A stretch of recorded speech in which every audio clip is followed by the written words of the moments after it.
Bonjour et bienvenue à un nouveau partage. Et le partage d'aujourd'hui, je l'ai intitulé « Comment être sauvé ?» Comment être sauvé. Puis avant de commencer, je vais faire une courte prière. Père, merci pour ta bonté, ta fidélité et ta bienveillance. Éternel, c'est toi qui nous sauves par Jésus-Christ ton Fils. Et le message du salut, c'est toi qui nous as demandé, Père, de le partager, afin que le plus grand nombre soit sauvé. Si je prie que tu mettes tes paroles sur mes lèvres, que tu m'inspires et que tu ouvres les oreilles et les cœurs de ceux qui vont entendre, afin qu'ils reçoivent, au nom de Jésus, qu'ils obéissent à ta parole. Amen. Donc, j'ai eu à cœur de faire à nouveau un partage sur le sujet « Comment être sauvé ?» parce que dans les dernières semaines, les derniers mois, j'ai des dizaines et des dizaines de personnes qui m'ont contacté pour de la délivrance, pour que je prie avec eux pour des problèmes avec des esprits impurs, des démons. Et c'est une excellente chose, c'est une très bonne chose. Il nous faut rechercher la délivrance. Il nous faut rechercher à être délivré, à être libéré. Christ est venu pour nous affranchir. Mais ce qui m'étonne en fait, c'est que parmi les frères et sœurs qui me contactent, il y en a plusieurs qui me contactent et qui ne sont pas encore sauvés. Or, la première chose, avant d'être délivré de quelque esprit impur que ce soit ou malédiction, la chose la plus importante, c'est d'être sauvé. Parce que on peut être sauvé avec, même en ayant des esprits impurs, la parole ne montre pas l'inverse, à partir du moment où on a obéi à ce dont on va parler dans les minutes qui viennent. Mais si on n'a pas obéi à ce qui sauve, à savoir l'évangile dont on va parler, et qu'on est délivré, quel est l'intérêt? Ce qu'il faut, c'est être sauvé. La délivrance est importante, mais elle vient après le salut. Donc, comment être sauvé? Paul dit dans Romains 1, verset 16, il dit « Car je n'ai point honte de l'évangile, c'est une puissance de Dieu pour le salut de quiconque croit, du juif premièrement, puis du grec. » Donc, Paul nous dit que la puissance de Dieu pour être sauvé, c'est l'évangile. Donc, le message de l'évangile, on va y venir justement. Qu'est-ce que le message de l'évangile? Le message de l'évangile, c'est le message qui nous sauve. Et Pierre introduit dans son épître une notion qui est intéressante, qui est la notion d'obéissance à l'évangile. Pierre dit dans son épître, dans 1 Pierre 4, verset 17, il dit « Car c'est le moment où le jugement va commencer par la maison de Dieu. Or, si c'est par nous qu'il commence, quelle sera la fin de ceux qui n'obéissent pas à l'évangile de Dieu ?» Donc la parole nous dit deux choses par rapport à l'évangile essentiel. Premièrement, que c'est le message qui nous sauve. Puis deuxièmement, que nous devons y obéir. Avec la question qu'on a à partir de là, c'est quel est le message de l'évangile pour qu'on puisse l'entendre, être sauvé, y croire? Et deuxièmement, comment y obéir? Pour ce qui est du message de l'évangile, ce n'est pas un mystère. La parole explique très clairement ce qu'il est, le message de l'évangile. L'évangile, c'est la bonne nouvelle. Et c'est Paul, encore une fois, qui nous l'explique. Et si on va le trouver dans 1 Corinthiens 15. Donc je vais aller dans Corinthiens. C'est difficile de feuilleter ma Bible parce que j'ai mes gants, il fait froid. Ici au Canada, il doit faire -4, -5. Si je vais dans 1 Corinthiens, et je vais prendre 1 Corinthiens 15, versets 1 à 8. 1 Corinthiens 15, les versets 1 à 8, nous disent ceci. « Je vous rappelle, frères, l'évangile que je vous ai annoncé, que vous avez reçu, dans lequel vous avez persévéré et par lequel vous êtes sauvés, si vous le retenez tel que je vous l'ai annoncé. » Donc là, Paul est en train de dire aux Corinthiens qu'il va leur rappeler c'est quoi l'évangile. Il dit ceci. « Je vous ai enseigné avant tout, comme je l'avais aussi reçu, que Christ est mort pour nos péchés, selon les Écritures, qu'il a été enseveli et qu'il est ressuscité le 3e jour, selon les Écritures, et qu'il est apparu à Céphas, c'est-à-dire Pierre, puis aux 12. Ensuite, il est apparu à plus de 500 frères à la fois, dont la plupart sont encore vivants et dont quelques-uns sont morts. Ensuite, il est apparu à Jacques, puis à tous les apôtres. Après eux tous, il m'est aussi apparu à moi comme à l'avorton. » Et après, il continue en expliquant qu'il est le moindre des apôtres. Donc, dans ce passage, Paul nous explique ce qu'est le message qui sauve. Le message qui sauve, c'est l'évangile. Et l'évangile, c'est quoi? C'est que Jésus-Christ, le Fils de Dieu, est mort à la croix pour nos péchés. Il a été enseveli et il est ressuscité au 3e jour, étant apparu à une nuée de témoins. Ça, c'est le message de l'évangile. C'est aussi simple que ça. Le message qui sauve, c'est ça.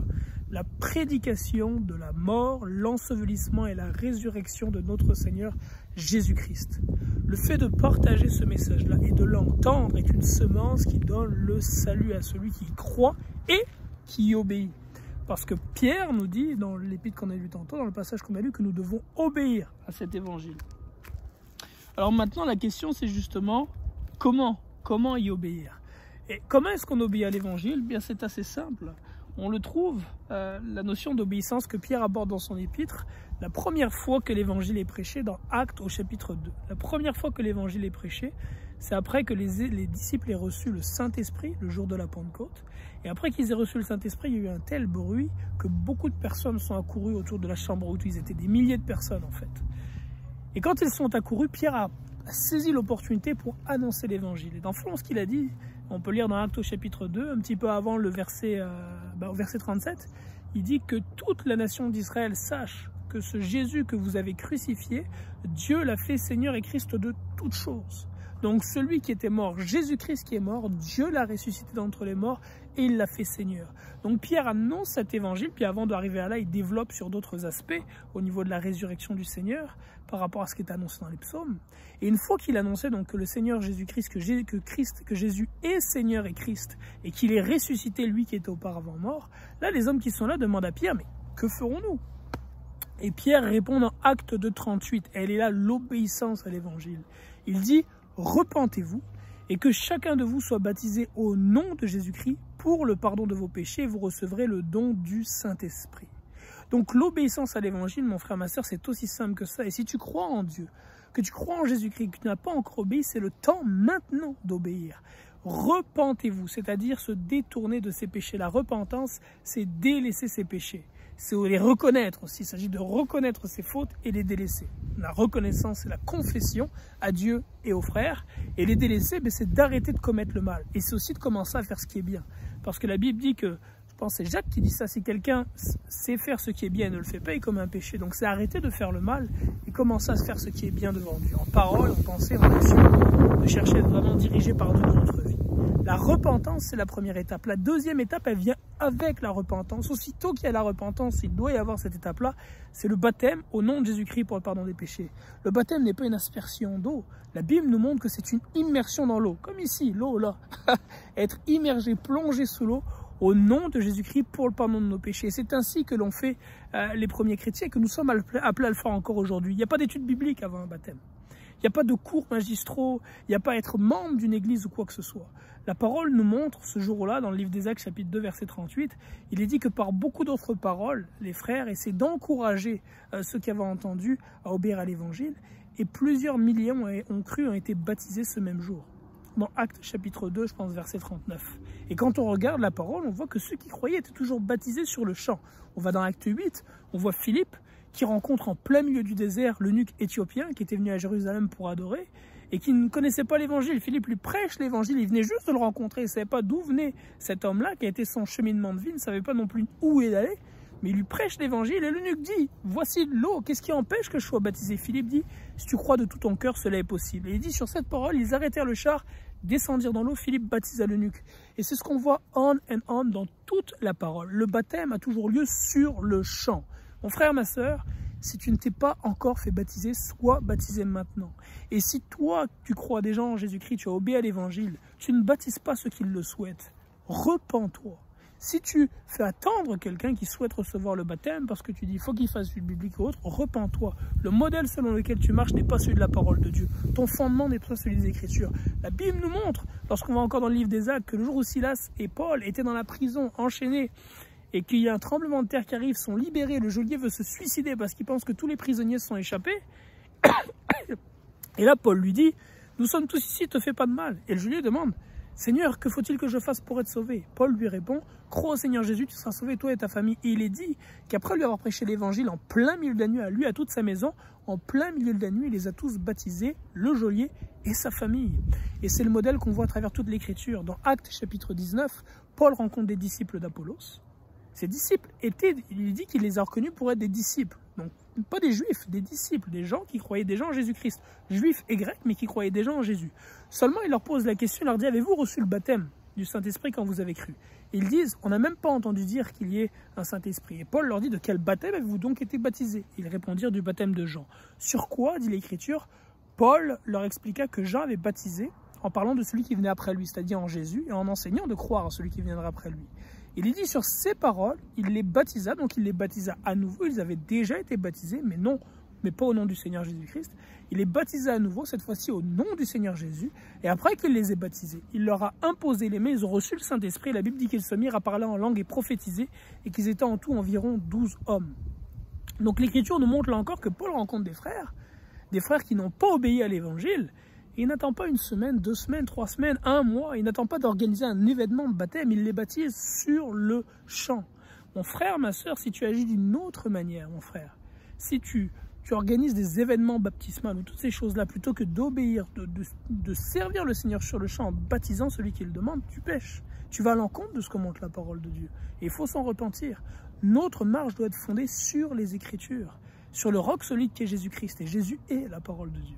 Ceci étant dit, ce qu'on voit qui est intéressant, c'est le 3e point, c'est que quand les disciples d'Apollos ont été baptisés, ils ont reçu le Saint-Esprit, ils se sont mis à parler en d'autres langues et à prophétiser. Et c'est ce qu'on voit à chaque fois qu'une personne reçoit le Saint-Esprit clairement dans les Écritures, Actes chapitre 2, dans l'histoire de Corneille, qu'on va lire tout de suite, et puis dans Acte 19, c'est que quand le Saint-Esprit est déversé, la manifestation du fait que l'Esprit Saint est déversé, c'est que ceux qui le reçoivent se mettent à parler en d'autres langues et à prophétiser. Et je vais lire en fait ce que je trouve être le plus bel exposé de l'évangile en action. De l'évangile en action. Comment est-ce que l'évangile sauve et comment est-ce qu'on doit y obéir? C'est l'histoire de Corneille. Et l'histoire de Corneille, on va la trouver dans Actes au chapitre 10 et 11 dans le fond. Et je vais lire en fait certains passages choisis. Je vais lire Actes chapitre 10, versets 1 à 6. Bon, je vais enlever mon gant pour mieux feuilleter.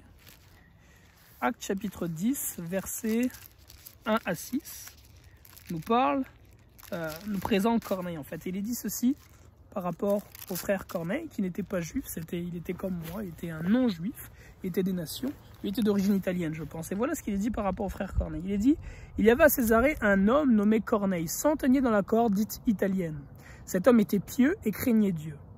Avec toute sa maison, il faisait beaucoup d'aumônes au peuple et priait Dieu continuellement. Vers la 9e heure du jour, il vit clairement dans une vision un ange de Dieu qui entra chez lui et qui lui dit « Corneille ». Et regard fixé sur lui et saisi d'effroi, il répondit « Qu'est-ce, Seigneur ?» Et l'ange lui dit « Tes prières et tes aumônes sont montées devant Dieu. Il s'en est souvenu. Envoie maintenant des hommes à Joppé et fais venir Simon-Pierre. » Et un peu plus loin, dans Actes chapitre 11, on nous précise exactement ce que l'ange a dit à Corneille. Actes chapitre 11, au verset 13. Et voilà ce que l'ange dit à Corneille. L'ange dit à Corneille, envoie à Joppé et fais venir Simon surnommé Pierre, qui te dira des choses par lesquelles tu seras sauvé, toi et toute ta maison. Donc l'ange dit à Corneille qu'il n'était pas encore sauvé. Cet homme, il craignait Dieu. Il priait continuellement, faisait des aumônes au peuple. À un tel point, la Bible dit que ses aumônes, ses prières étaient parvenues devant Dieu. Que Dieu se souvient de lui jusqu'à lui envoyer un ange. Mais malgré tout ceci, la Bible nous dit que Corneille n'était pas sauvé. Puisque l'ange lui dit, fais venir Pierre, qui te dira des paroles par lesquelles tu seras sauvé. Et la Bible nous dit aussi que par quoi est-ce que nous sommes sauvés? Par des paroles. Lesquelles? Celles de l'évangile, encore une fois, mon frère, ma soeur. Et on va le voir, puisque lorsque Pierre arrive chez Corneille, le message qu'il annonce, c'est celui de l'évangile. Acte 10, Acte 10, versets 33 à 48 qu'on va lire. Et voilà là c'est Pierre qui parle. Et voilà ce que Pierre va dire. Donc Corneille dit à Pierre, « Maintenant donc, nous sommes tous devant Dieu pour entendre tout ce que le Seigneur t'a ordonné de nous dire. » Alors Pierre, ouvrant la bouche, dit, « En vérité, je reconnais que Dieu ne fait point exception de personne. Mais qu'en toute nation, celui qui le craint et qui pratique la justice lui est agréable. Il a envoyé la parole aux fils d'Israël en leur annonçant la paix par Jésus-Christ qui est Seigneur de tous. Vous savez ce qui est arrivé dans toute la Judée. Après avoir commencé en Galilée, à la suite du baptême que Jean a prêché, vous savez comment Dieu a oint du Saint-Esprit et de force Jésus de Nazareth, qui allait de lieu en lieu, faisant du bien et guérissant tous ceux qui étaient sous l'emprise du diable, car Dieu était avec lui. Nous sommes témoins de tout ce qu'il a fait dans le pays des Juifs et à Jérusalem. Ils l'ont tué en le pendant au bois. Dieu l'a ressuscité le 3e jour et il a permis qu'il apparût non à tout le peuple, mais aux témoins choisis d'avance par Dieu, à nous qui avons mangé et bu avec lui, après qu'il fut ressuscité des morts. Et Jésus nous a ordonné de prêcher au peuple, d'attester que c'est lui qui a été établi par Dieu, juge des vivants et des morts. Tous les prophètes rendent de lui le témoignage que quiconque croit en lui reçoit par son nom le pardon des péchés. Comme Pierre prononçant encore ces mots, le Saint-Esprit descendit sur tous ceux qui étaient réunis. Pierre et les fidèles circoncis qui étaient venus avec lui furent étonnés de ce que le don du Saint-Esprit était aussi répandu sur les païens, car ils les entendaient parler en langue et glorifier Dieu. Alors Pierre dit, peut-on refuser l'eau du baptême à ceux qui ont reçu le Saint-Esprit aussi bien que nous? Et il ordonna qu'ils fussent baptisés à la prochaine cérémonie de baptême qui avait lieu à l'église de Jérusalem. Non. Et il ordonna qu'ils fussent baptisés au nom du Seigneur, sur le champ, sur quoi ils le prièrent de rester quelques jours auprès d'eux. Fait que ce que nous montre ce passage, c'est vraiment l'évangile en action. Pierre est appelé chez des personnes qui ne sont pas encore sauvées. La première chose qu'il prêche, qu'il enseigne, n'est pas telle doctrine ou telle doctrine, c'est l'évangile, parce que c'est ça qui sauve. Il enseigne que Jésus-Christ a été fait par Dieu Seigneur de tous, qu'il est mort, qu'il est enseveli, qu'il est ressuscité, qu'il est apparu à plusieurs témoins.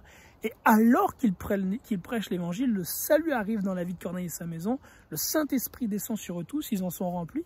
Et comment est-ce que Pierre a su que le Saint-Esprit est déversé sur eux? Parce qu'il est dit, car il les entendait parler en langue et glorifier Dieu, prophétiser autrement, il les entendait parler en langue et prophétiser.